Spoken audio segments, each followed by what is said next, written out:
दूसरी थ्योरी के अनुसार लाल बहादुर शास्त्री को रशियन सीक्रेट एजेंसी यानी केजीबी ने मारा।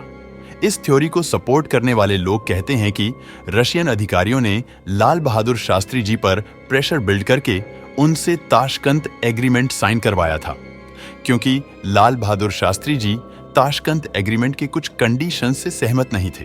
ताशकंद एग्रीमेंट के अनुसार भारतीय सेना को उन सभी पाकिस्तानी क्षेत्रों को वापस पाकिस्तान को देना था जिसे 1965 के युद्ध के दौरान भारतीय सेना ने अपने कब्जे में लिया था, जिसमें पीओके का कुछ हिस्सा भी था।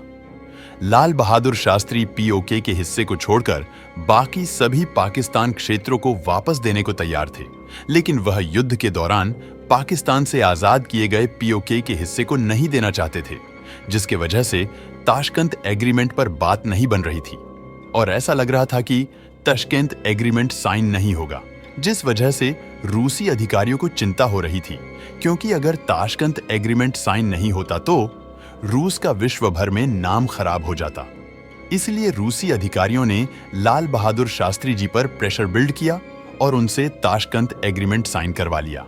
लेकिन एग्रीमेंट साइन होने के बाद रूसी अधिकारियों को यह डर होने लगा कि शायद लाल बहादुर शास्त्री भारत पहुंचने के बाद इस एग्रीमेंट को तोड़ देंगे।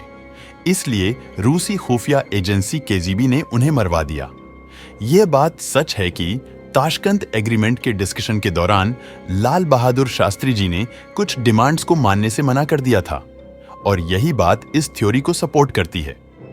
जो लोग इस थ्योरी के क्रिटिक्स है वह यह कहते हैं कि अगर रूसी खुफिया एजेंसी को लाल बहादुर शास्त्री को मारना ही होता तो वह उन्हें किसी और देश में मारते। किसी भी देश की सरकार यह कभी नहीं चाहती ही कि उनके देश में किसी दूसरे देश के प्रमुख की मृत्यु हो, क्योंकि इससे विश्व भर में उस देश का नाम बदनाम होता है। लाल बहादुर शास्त्री ताशकंद रूस के मेहमान बनकर गए थे और कोई भी देश अपने मेहमान की खुद के देश में हत्या नहीं करवाता। इसलिए ऐसा कहना कि रूसी खुफिया एजेंसी ने शास्त्री जी की हत्या करवाई थी, यह लॉजिकल नहीं लगता।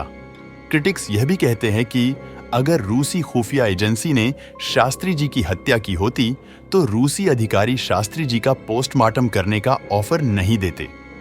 अगर शास्त्री जी के मृत्यु के पीछे रूस हाथ होता तो रूसी अधिकारी पोस्टमार्टम ऑफर नहीं करते, क्योंकि अगर शास्त्री जी का पोस्टमार्टम हो जाता तो यह पता चल जाता कि उनकी मृत्यु हार्ट अटैक से हुई थी या फिर कोई और कारण था।